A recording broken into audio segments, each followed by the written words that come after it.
Et bah, bienvenue à tout le monde, bienvenue dans les caves de Merci en Champagne.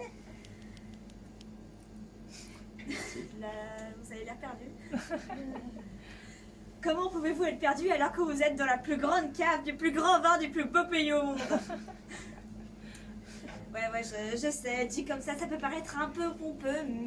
Et effectivement, ça aurait été n'importe quel autre vin, admettons. Mais là, c'est quand même le champagne. Le vin qui s'exporte le plus, qui se vend le plus et qui, accessoirement, coûte le plus.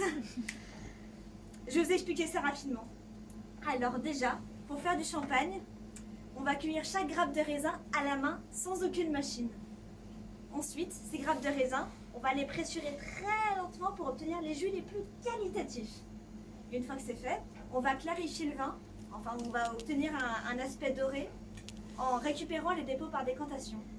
Et ensuite, on va rajouter des levures dans le jus de raisin pour qu'il se transforme en vin.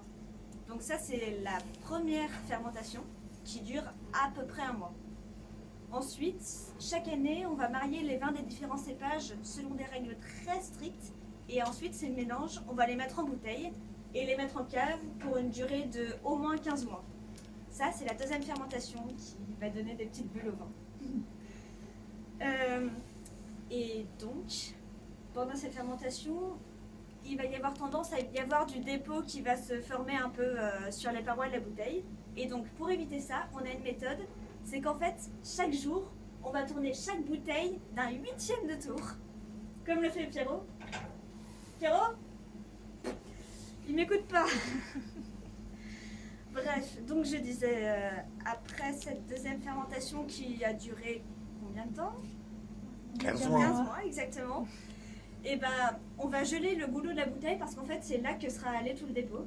Et ensuite, on va ouvrir la bouteille, libérer le glaçon et refermer la bouteille avec du liège. Et que, comme ça, on peut commercialiser. En fait, c'est très très simple. Hein. Vous voulez savoir ce qui est moins simple? C'est toute la demande. Tenez, il y a mon patron qui a décidé de faire une opération de communication, comme il appelle ça.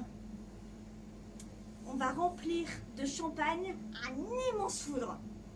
Un gros tonneau, quoi. On va y mettre l'équivalent de 200 000 bouteilles de champagne. Et ensuite, on va le transporter d'Épernay jusqu'à Paris avec 24 bœufs et 18 chevaux. Épernay-Paris, ça fait 140 km. Hein.